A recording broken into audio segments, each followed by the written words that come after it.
UFC 256. No. We're not taking a time machine. UFC 263. The Valley of the Sun. Israel Adesanya and Marvin Vettori. Numero dos. Hard to contain myself right now. Excited about these 14 fights that we have on the docket. Many of which are expected to finish. Get those DraftKings lineups ready. Let's get started. Where we have first fight of the evening. Heavyweight tilt. Carlos Felipe coming in with a 10-1 overall record out of Brazil. As a minus 165 favorite with a DraftKings price of 8,700. He's taking on a fighter who's experienced a metamorphosis of sorts. Jake Collier with a 12-5 overall record, coming off of that dominant win over John Vellante, which does not say much. He's coming in as a plus 135 underdog at a DraftKings price of 7,500. Interesting bout we have here. Both of these fighters are extremely high volume heavyweights. Both of them are morbidly obese. Both of them look to throw caution to the wind at times. I suspect this one will go deep into the later rounds. We have the odds here suggest that this fight is going to go to a decision. A difference maker in this fight potentially could be Jake Collier's kicking game. Also his ferocity. I see a hungry fighter, a fighter who is not content getting pushed against the cage. As we've seen in Felipe's last fight, that is an issue. The De Castro fight also, that became an issue. Be aware, the longer this fight goes, if Collier isn't bleeding like a stuck pig, he's in this fight. And I see a little bit of value if you're able to snag Collier above 150. Give me Jake Collier to potentially score an upset here, though. This fight is a pick 'em in my eyes. Be picking Jake Collier here. Next bout on the docket, where we have Fares Ziam, French fighter with an 11-3 overall record, coming in as a slight favorite, minus 125 over at BetDSI, and a DraftKings price of 8,300, taking on Luigi Vendramini. Interesting bout here where we have Vendramini, who took a loss to Zaleski dos Santos and was able to right the ship. I loved his post-fight speech in his last bout where he said that now he's a UFC fighter. He needed to have that one win under his belt inside of the octagon, was able to get that done. Ziam, his last bout against Malarkey was, I wasn't very impressed. In fact, I had Malarkey winning that fight on the scorecards. Did not come to fruition. Vendramini, I think we're seeing a little bit of DraftKings value here at 7,900. This is a lightweight bout. Vendramini likes to pour it on, has volume, has a jiu-jitsu game. Ziam, the French fighter, has a mixed bag of tricks in his sleeves where he has been able to lock up some submissions, has some knockout victories on his resume. Though Vendramini is going to be my pick here. I'm going to roll with another underdog. I think Vendramini inside of the larger octagon is also going to be feeding off of this energy, this sold-out crowd. Be picking Vendramini in that bout. Next up, we head to the the featherweights, where we have Steven Peterson coming in with an 18-9 overall record. This is a low-level fight, my friends, taking on a 21-year-old Chase Hooper, who that record is deceiving, hasn't fought many worthy opponents, 10-1-1 overall record. This kid should be developing outside of the octagon. He still has a few years of physical maturation that needs to take place before he should be fighting inside of the octagon. But here he is taking on a Steven Peterson, where this could potentially be a competitive fight, especially if it plays out on the feet. Minus 115, 7,800 for Chase Hooper. This fight is a toss-up. You have both fighters who have defensive holes in their striking game. Both of these fighters are competent on the ground, so I'm hoping we get to see a ground fight.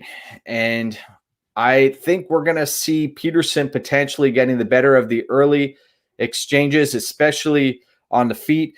And then when this fight hits the mat, don't be surprised to see Chase Hooper scramble out of a position or reverse a position, get a sweep in, and then find himself on top. The tables may turn, and I'll be picking Chase Hooper to score a victory here, though this pick is not being done with much conviction. After watching the tape on both fighters extensively, there is not a definitive ending, a high probability of this fight ending in one particular fashion. I'll be picking Chase Hooper, though. I think that he has the more potential in this fight. And then you also look at Peterson coming in. This is a guy who had he had to receive an enema last time out, wasn't able to make the weight this time around. And I think Chase Hooper has a little bit more to offer here. Next up, we need some fire emojis here for this bout. We have Matt Frevola taking on a short notice replacement, Terrence McKinney, who is making a relatively quick turnaround, though. I believe he fought on June 4th, about a week ago. McKinney coming in with a 10-3 overall record. We know him from the Contender Series. This is a fighter who took a Sean Woodson knee up the middle after he was having some success early on the Contender Series. Plus 170 underdog. DraftKings price of only 6,900. Very volatile fight we have here. Matt Frevola, the steamroller, is here with an 8-2-1 record. Had a number of fights canceled recently. Not his fault. Took on Arman Tsarukyan and put up a really good fight in that bout. Minus 210 in this spot, 8,900 in DraftKings. Reminds me of the Tasmanian Devil out there. I was at his fight against Lando Venata. He has a crew that rolls deep with him in a number of areas. I'm familiar with members of his team, and they will be rolling deep in Glendale today. This bout, a volatile matchup, as I previously mentioned. Frevola has done part of his camp down in Gracie, Tampa, Gracie South, also with Sarah Longo up on Long Island. Interesting bout. McKinney has wrestling pedigree. This guy has never made it past the 43-second mark of a third round. Frevola's been putting in time with Marav Dvalishvili. If anybody's seen the footage of them rolling and sparring, it's incredible. This bout, I see this bout ending inside the distance. The longer this goes, I think we're going to see McKinney start to gas out and leave some openings, especially potentially with his neck the longer this fight goes. Frevola does have a solid jiu-jitsu game, though he is potentially a liability on the feet. I think Frevola had a grappling game plan headed into the Camacho fight, and this bout we should see him try to implement the same. McKinney is going to be a live dog, especially early in this bout, so keep your eyes peeled. I think this is a fight that should be targeted in DraftKings, so keep an eye out for this one. 8,900, there could be potentially some significant top control time in this bout too, the longer this bout goes, if McKinney starts to gas out. So give me Matt Frevola there. Next up, we head to the bantamweights, where we have Penny Kianzad coming in with a 14-5 overall record, and she's a high volume striker, so I understand the DraftKings price here. Taking on an Alexis Davis, who she gets cut open in fights relatively easy. She has a grappling game. We know Alexis Davis very well. 20-10 overall record. She's a pioneer in women's mixed martial arts. You look up and down her resume, she's fought the who's who. Coming in at plus 165. Now she's up there in her late 30s, 7,400 in DraftKings. Alexis Davis disposed of Sabina Mazo last time out. Now, do I think Mazo has the takedown defense of Kianzad? No, I think Kianzad has better takedown defense and also is a more well put together striker at this stage in her career. I think that we're going to see Kianzad in the larger octagon get off to a solid start here. She's going to have to watch out for Davis, who, I mean, you look at her Instagram and the way she's performed, and she does have the strength still, Alexis Davis. She does have the jiu-jitsu game. She does have the wrestling game to put Kianzad in problem areas. The question is, though, she's going to be a bloody mess the longer this fight goes. I suspect possibly the second round, we're going to see Davis really cut open, and you look at, it's interesting that both Davis and Diaz are on the same card. You look at how they appear physically later in fights. They have so much scar tissue on their face that they look very similar. It's interesting. Kianzad, though, I see her being the fighter who's going to pull out the victory on the scorecards here. Potentially, this fight could be stopped via a cut later in the bout as well. So give me Kianzad. Though it would not surprise me to see Davis have success in the grappling realm here and put Kianzad on her back. Some fighters need the cage. They need the smaller octagon to get back to their feet. They need to have their back against the fence, work their way to the cage so that they can scramble and get back up. They're not going to have that here. So if Davis is able to land takedowns in space, that could be a problem for Kianzad. But give me Kianzad to win a decision. Next up, we have an interesting bout where we have Hakeem Dawodu coming in as a plus 195 underdog. DraftKings price of only $7,000. You're getting a striker here, taking on Movsar Evloev, fighting out of ATT. Undefeated, unblemished record, has yet to taste defeat. Sometimes we like to see fighters come into fights knowing that they're not invincible. Evloev still has that aura of invincibility to him. Minus 240 at the betting window, 9,200 in DraftKings. Interesting spot here. Dawodu, really, there's a massive discrepancy in the grappling department here, and that needs to be brought to the forefront. Dawodu has been taken down in a number of his previous bouts. Tuhugov was able to take him down. Even Julio Arce took him down. Granted, he's been able to scramble back to his feet. This fight does take place, starts on the feet in the larger octagon.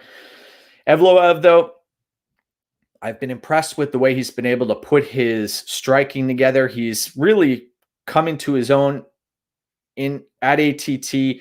The cardio's there. His striking defense is also very good.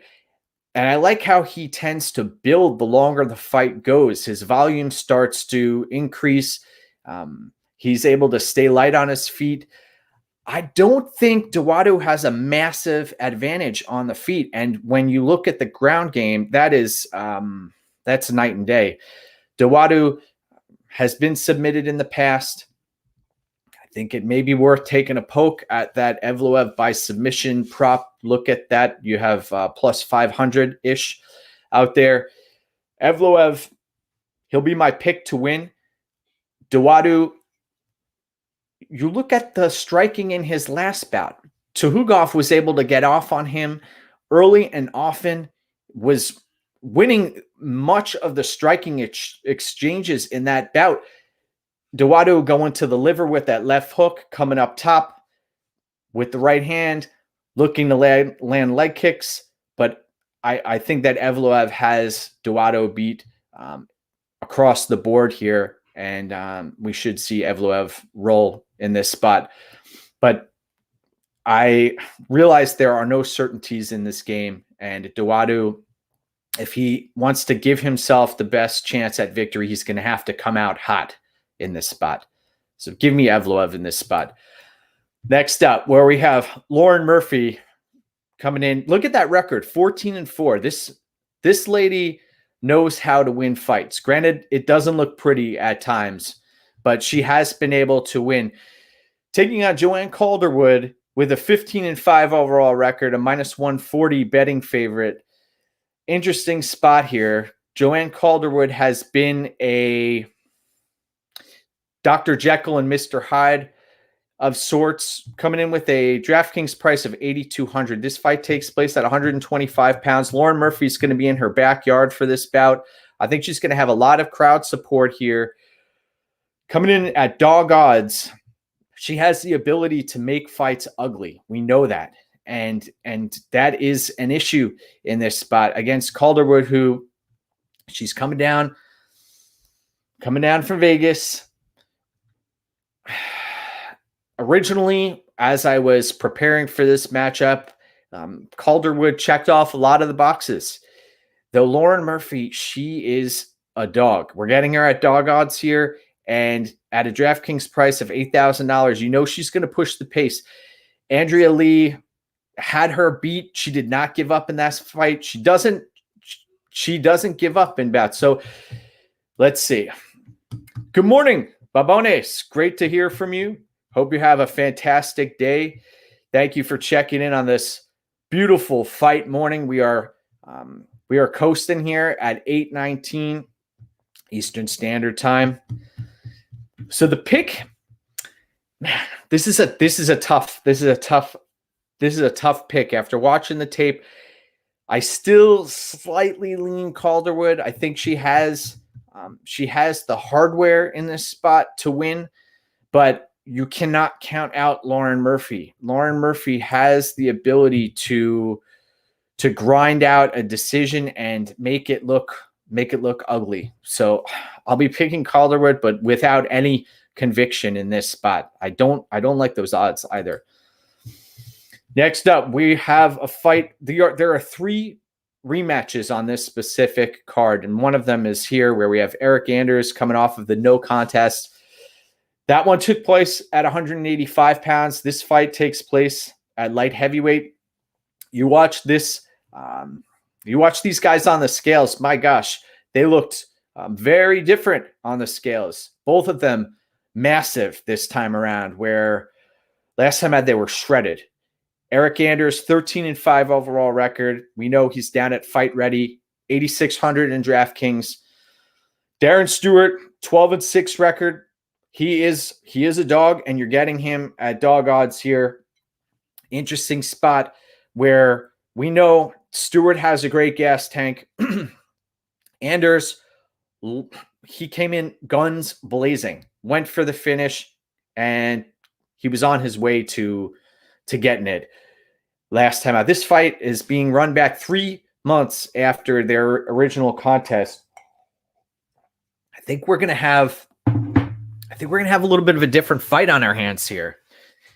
I think we're going to see Darren Stewart look to manage space a little bit better. This fight is going to take place in the larger octagon, so be aware of that.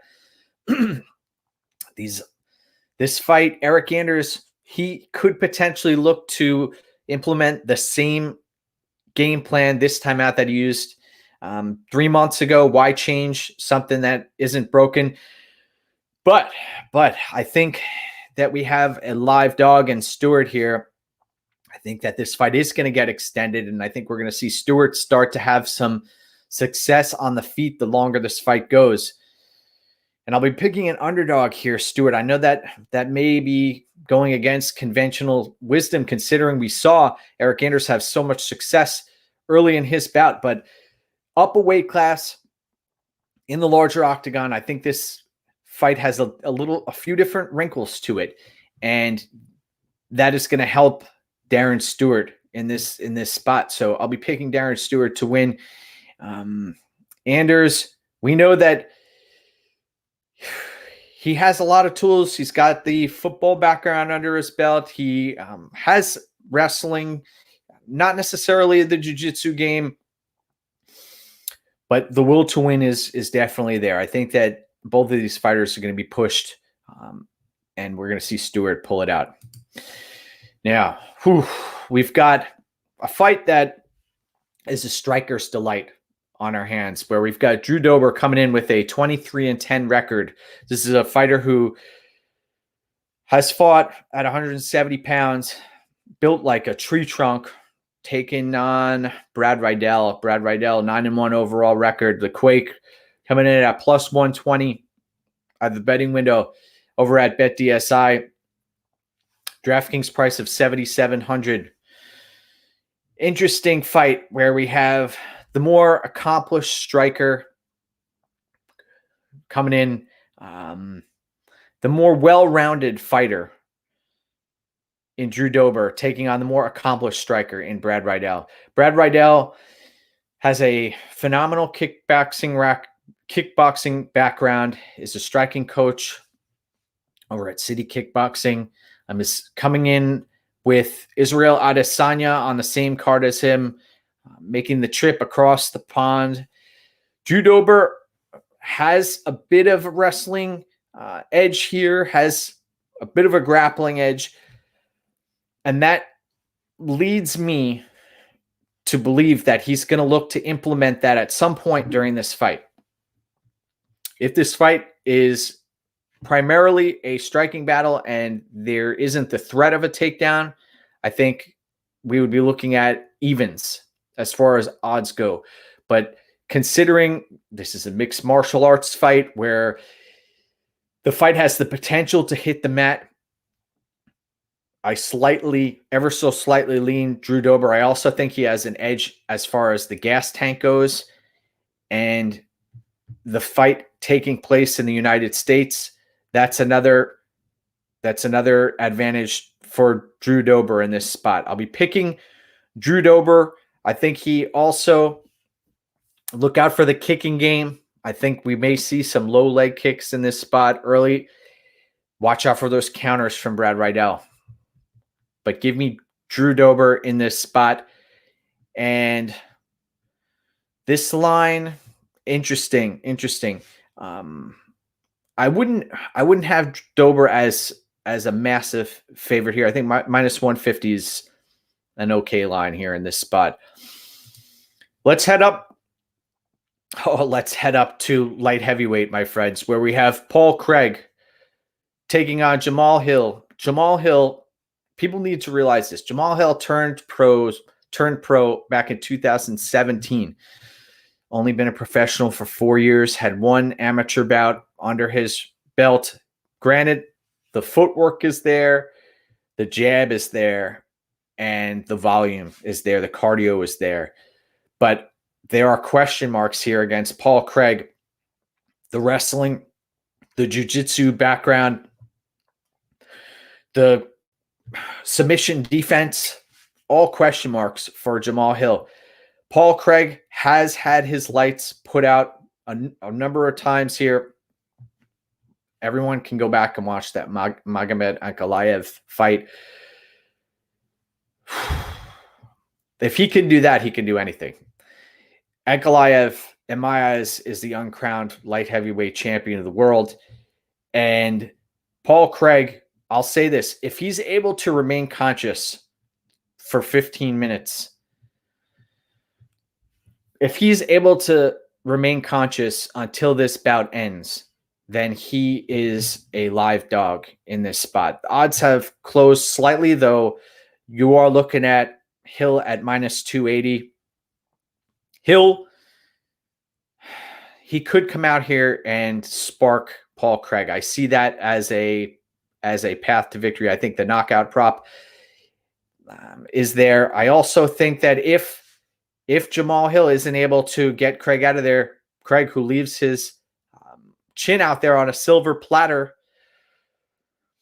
Hill's gotta touch that button, because if he doesn't, Craig is going to be coming for him. And here's another thing: if Jamal Hill drops Paul Craig, he has to be careful about chasing and following him into his guard. That is the danger zone. There's a lot of bad blood in this fight.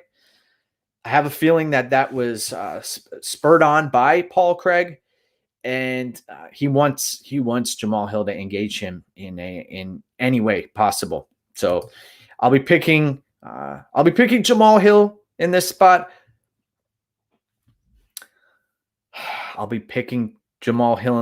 But I see Paul Craig as a much more live fighter in this particular bout. I think that Paul Craig, this is another fight where there are levels to the grappling game, and Jamal Hill has proved, well, there's still question marks out there, but to me, he hasn't proven that he not only can defend submissions, but also that his takedown defense is an issue too. Daniel, good morning, sir. You should call this short, sharp picks. Get what's yours, my friend. You as well, Daniel. Great to hear from you. Wishing you a tremendous fight morning on this June 12th. Let's continue down the card here, where we have Damian Maia has fought at middleweight before. This fight takes place at welterweight, where we have Belal Muhammad coming in as a significant underdog, a minus 225 minus 225 favorite for Belal Muhammad, 18-3 overall record. That eye poke against Leon Edwards was an issue. We saw Belal Muhammad was getting lit up in that bout. Minus 225 favorite and a DraftKings price of $9,000 for Belal Muhammad in this spot against a 43-year-old Damian Maia, one of my favorite fighters of all time, a true professional. We know Maia has his jiu-jitsu game. He also has a piston of a left hand. Interesting bout. The cardio advantage definitely goes to Belal Muhammad here. The backpacking ability, we are aware that goes to Damian Maia. Plus 185 underdog from Maia. I think that this line is a little bit wide. DraftKings price for only $7,200. You have a fighter here who could potentially, if he's able to sweep Muhammad, that's at play. Muhammad probably is going to look to stay at range in this spot, stay out of trouble. I don't think he's going to want to engage on the ground with Damian Maia. That's a recipe for disaster.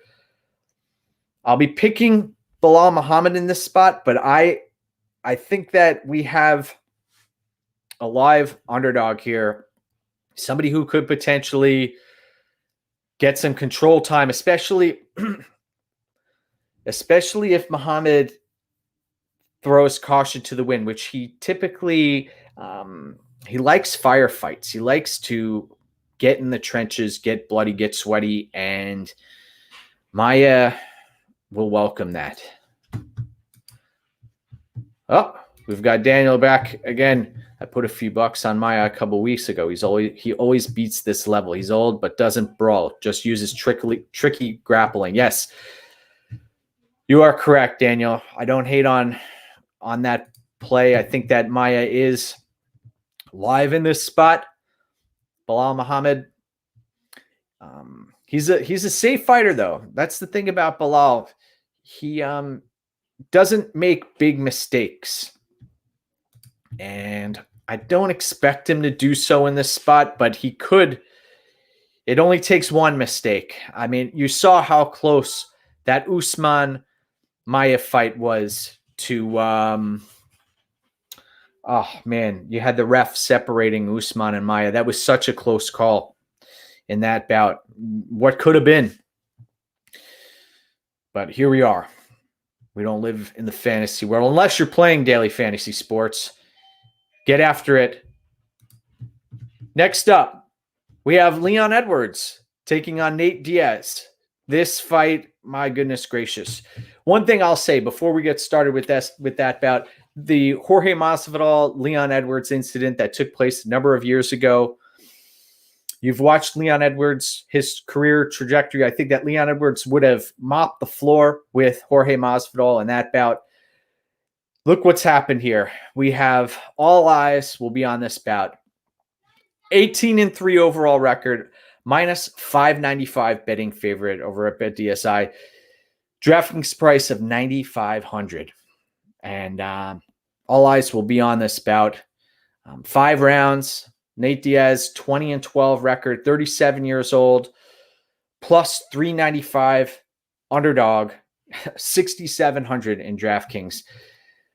The scar tissue is all over Nate Diaz's face. The elbows of Leon Edwards are a real problem.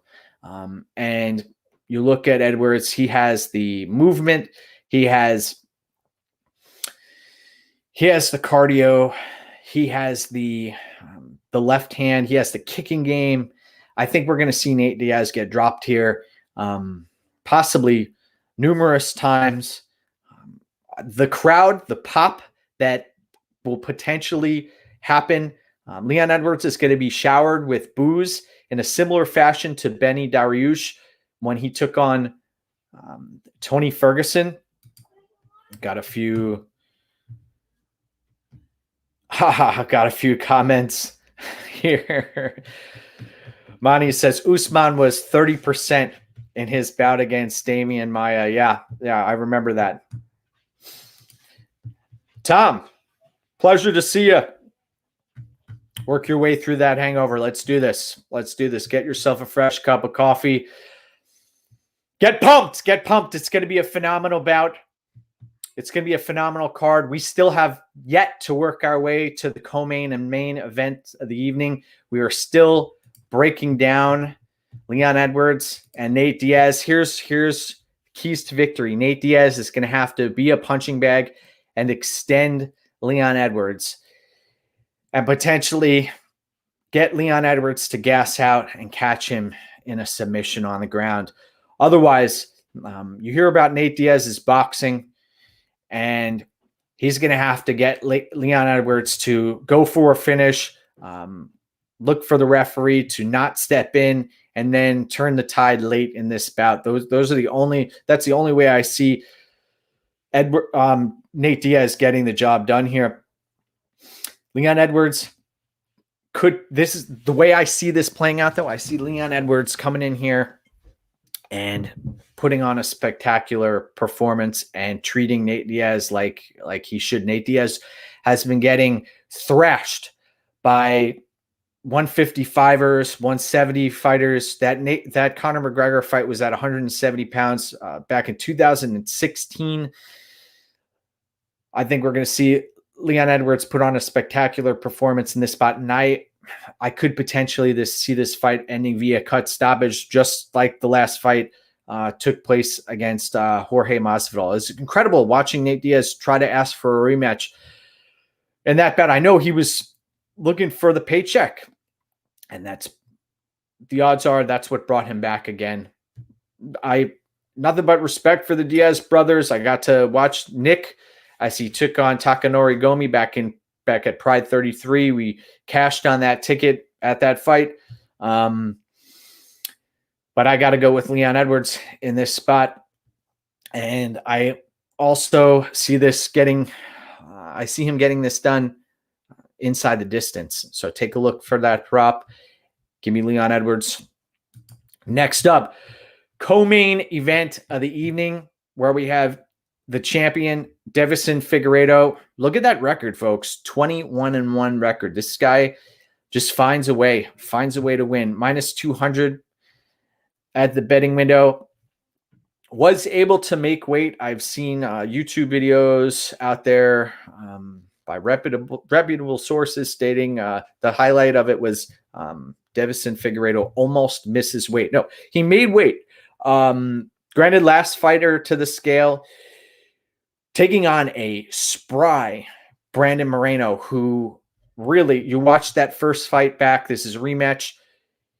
He threw caution to the wind, engaged on the feet, had his moments. Brandon Moreno, 18-5-2 record, plus 160 underdog with a DraftKings price of 7,100. This fight takes place at 125 pounds.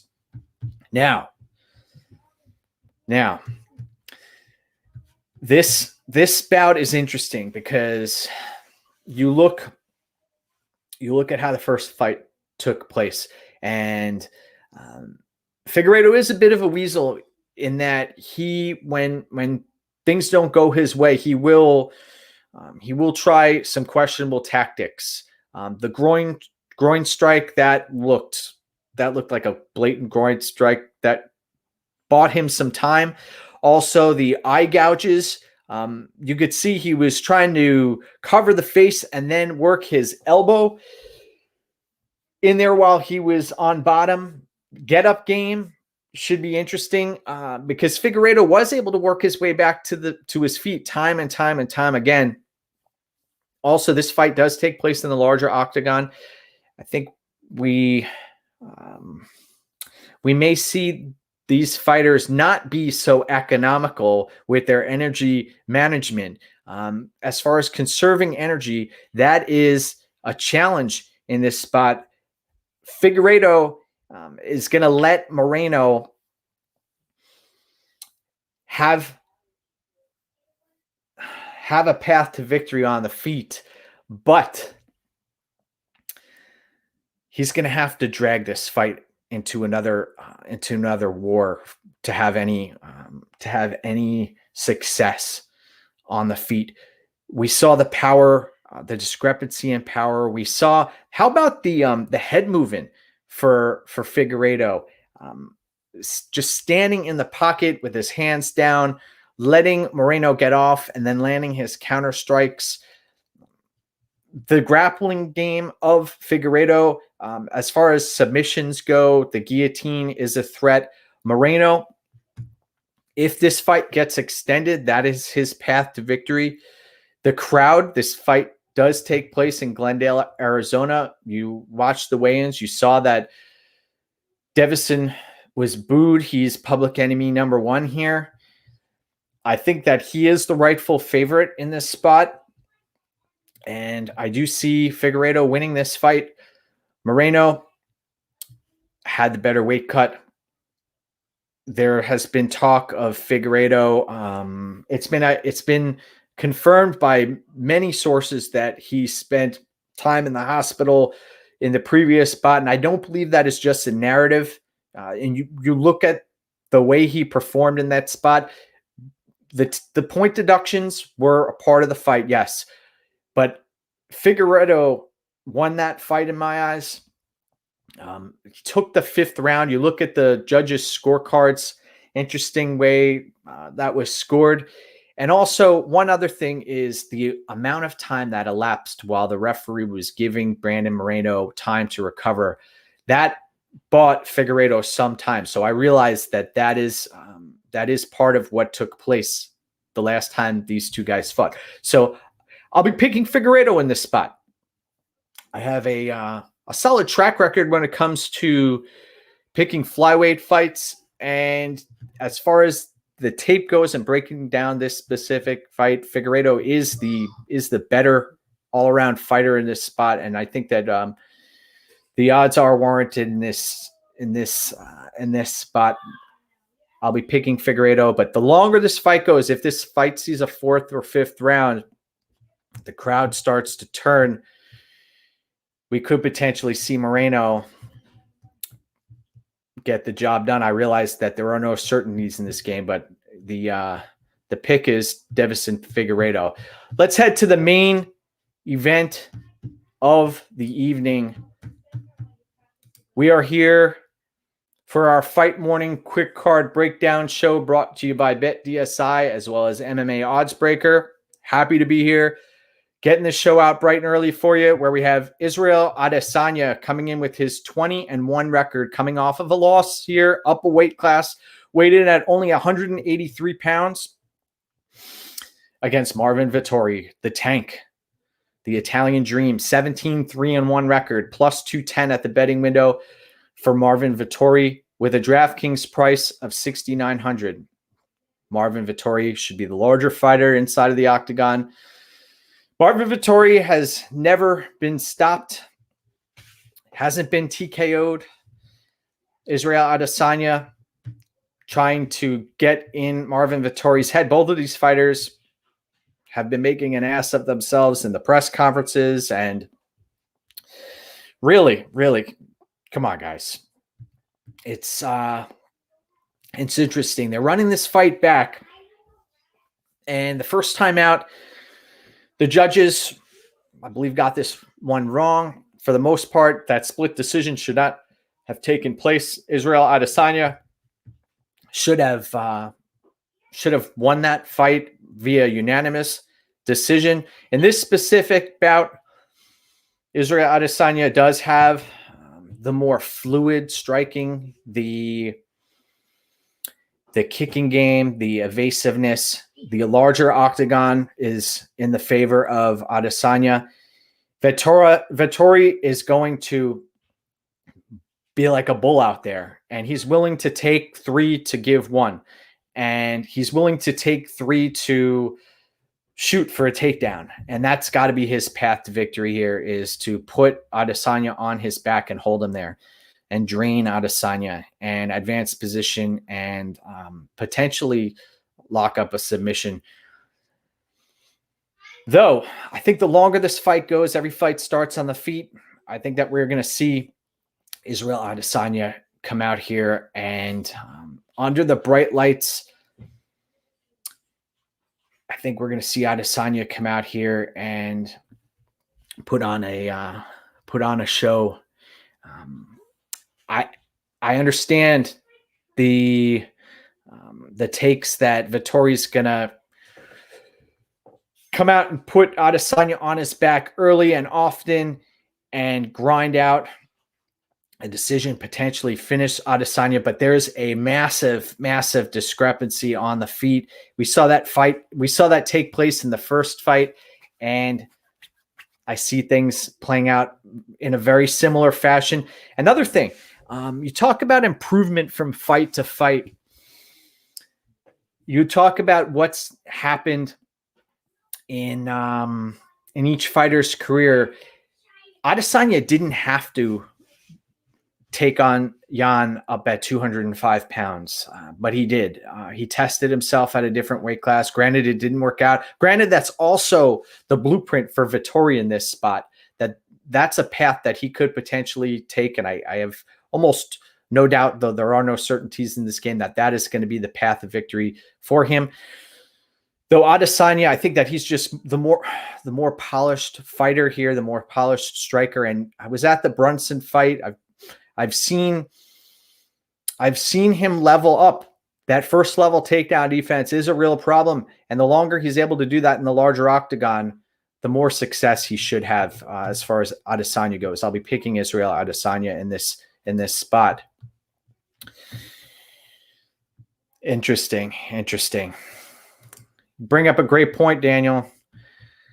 When the fight took place at feet for Holland and Vettori, eyebrows were lifted, and that's an issue here. So grappling edge definitely goes to Vettori, but I got to pick Adesanya in this spot. Everybody, thank you for tuning in. You can check out my plays over at MMA Oddsbreaker Premium. We have a number of plays posted for this card. We're coming off of the Jason Jackson win over at Bellator last night. Third-party tracked proven winner. See you in the trenches over at DraftKings. Go get what's yours, my friends. Enjoy your fight morning. And let's do this. UFC 263. Let's go.